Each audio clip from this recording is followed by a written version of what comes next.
Production process का सबसे पहला जो आपका स्टेप होता है वो ये होता है कि आप क्लाइंट का पीओ अपने पास रिकॉर्ड करते हैं। तो क्लाइंट का पीओ रिकॉर्ड होता है जो कि बेसिकली आपका सेल ऑर्डर होता है, तो वो सेल ऑर्डर के फ्रेम में रिकॉर्ड होता है। अब सेल ऑर्डर के जो स्टैंडर्ड ऑपरेटिंग प्रोसीजर के फॉलो करते हुए आप सबसे पहले F11 क्लियर करते हैं, जो लास्ट डॉक्यूमेंट आपके सामने आ रहा होता है, फिर ऐड न्यू करते हैं, फिर आप अपने डेट सेलेक्ट करते हैं, बायर सेलेक्ट करते हैं। रिमार्क्स में आप बेसिकली बायर का जो है पीओ नंबर या कोई ऐसा यूनिक नंबर बना के डालते हैं, जिससे आप जितनी भी सॉफ्टवेयर में एंट्रीज करेंगे सेल ऑर्डर के अगेंस्ट में, अगर आप चाहते हैं उसका ट्रैक रखना के और ट्रेस करना उसको कि हमने इस ऑर्डर के अगेंस्ट में कितने ट्रांजेक्शन पास किए हैं, तो उस नंबर के थ्रू आप ट्रेस कर सकते हैं। तो ये बेसिकली नंबर आप यहाँ पे एंटर करते हैं और सॉफ्टवेयर पे इसका एक ऐसा जॉब नंबर या सेगमेंट कह लेते हैं, एज सेगमेंट उसको बना देता है। उसके बाद आप यहाँ पे प्रोडक्ट सेलेक्ट करते हैं जो कि क्लाइंट के पीओ में होती है, और उसकी क्वांटिटी वगैरह और रेट वगैरह सेलेक्ट कर लेते हैं। उसके बाद इसको सेव करा देते हैं। एक दफ़ा आपका ऑर्डर बन जाता है तो फिर आप देखते हैं कि ये जो प्रोडक्ट है इसके अंदर आपके कितने जो है प्रोसेस चलेंगे। अब जैसे इस पर्टिकुलर एग्जांपल में आपके पास 3 है, एक आप 4 है बल्कि, एक आपका है वीविंग जो कि बेसिक ग्रे है, फिर रिबनिंग है, एक आपका डाइंग ब्लीचिंग एंड वॉशिंग का प्रोसेस चलेगा इसके अंदर, और एक एम्ब्रॉयडरी का। तो जब आपको पता चल गया 4 हैं तो फिर आप आके इसके फार्मूला डिफाइन करने लग जाते हैं। Formula basically bill of material होता है। बिल ऑफ मटेरियल में आप जो भी प्रोडक्ट एक प्रोसेसिंग हो रही है जिसकी उसका रॉ मटेरियल और उसकी यूजेज कंजम्पशन वगैरह वेस्टेज वगैरह ये सब आप यहाँ पे आके डिफाइन करते हैं। तो जैसे यहाँ पे भी खुला हुआ है एम्ब्रॉयडरी का। एम्ब्रॉयडरी के अंदर जो एम्ब्रॉयडरी से पिछला स्टेप था जो कि डाइंग का था, तो जो डाइंग की फिनिश प्रोडक्ट होगी वो एम्ब्रॉयडरी का रॉ मटेरियल होगा। अब इसी तरीके से जो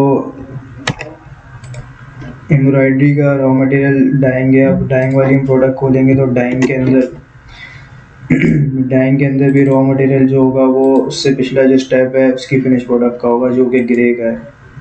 और फिर सेम हम ऐसे ही ग्रे को अगर ओपन करेंगे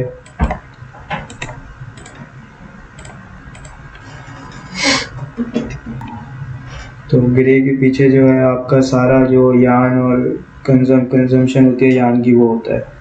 तो बेसिकली आपने यान से स्टार्ट किया, यान से स्टार्ट करके आपने ग्रे बनाया, ग्रे से उसको रिबनिंग के लिए दिया, रिबनिंग के बाद आपने डाइंग करवाई और फिर डाइंग से एम्ब्रॉयडरी में चला गया, फिर और अपने कस्टमर को चला गया।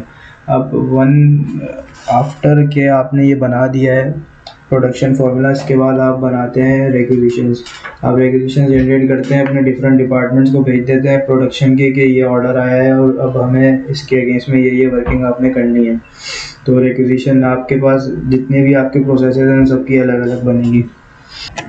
अच्छा, रिक्विजिशंस कुछ इस तरीके से बनेंगी कि सबसे पहले आपने अपने ग्रे टॉवल की जो है वीविंग की उसकी रिक्विजिशन जनरेट कर दी। उसकी रिक्विजिशन में आपने अपना जो ग्रे का कपड़ा है वो सिलेक्ट किया, उसकी क्वांटिटी बता दी।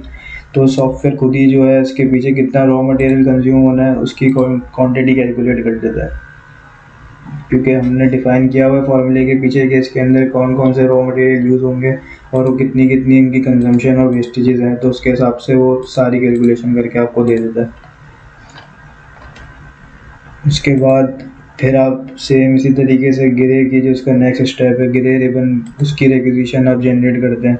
उसके अंदर आप उसका प्रोडक्ट सेलेक्ट करते हैं और क्वांटिटी डाल देते हैं आपको कितना चाहिए। उसके बाद फिर आप इसी तरीके से डाइंग ब्लीचिंग वॉशिंग की रिक्विजिशन जनरेट करेंगे।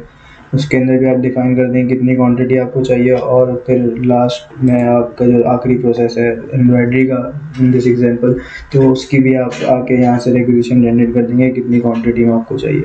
इन सब स्टेप्स में मैंने दिखाया आपको कि फार्मूला हमने डिफाइन किया हुआ था, तो इन उस फार्मूले की मदद से ये जितना भी हमने रेगुलेशन जनरेट किए इनके पीछे जो रॉ मटेरियल यूज़ होना है वो ऑटोमेटिकली इसने खुद ही कैलकुलेट कर दिया सॉफ्टवेयर ने। अच्छा, तो रिक्वेजिशन बनाने के बाद अब हर डिपार्टमेंट वाला इंतज़ार करते हैं कि पहले अपने जो पिछला प्रोसेस है वो कंप्लीट हो तो फिर वो अपना आगे वाला प्रोसेस चलाए। तो सबसे पहले जैसे वीविंग थी, तो वीविंग की रिक्वेजिशन के बाद फिर वीवर का, वीविंग वाले बंदे का या डिपार्टमेंट का ये काम होगा कि वो वीविंग का ऑर्डर बनाए। अगर इन हाउस वीविंग है तो अपना इन हाउस वो बनाएगा प्रोग्राम प्रोसेस, अगर आउटसोर्स कर रहे हैं तो आउटसोर्स कॉन्ट्रैक्ट बनाएंगे वीविंग का, वो बनेगा इस फ्रेम से वीविंग प्रोग्राम से। उसके अंदर आपने कुछ भी नहीं करना होता है कि सिर्फ आपने पार्टी डिफाइन करनी होती है, वेयर हाउस डिफाइन करना होता है और डिपार्टमेंट वगैरह के किस डिपार्टमेंट से आई है ये, और आपने अपनी जो रिक्वेजिशन बनाई होती है वो आप इसको यहाँ पे कॉल करवा लेते हैं बेसिकली। तो वही सेम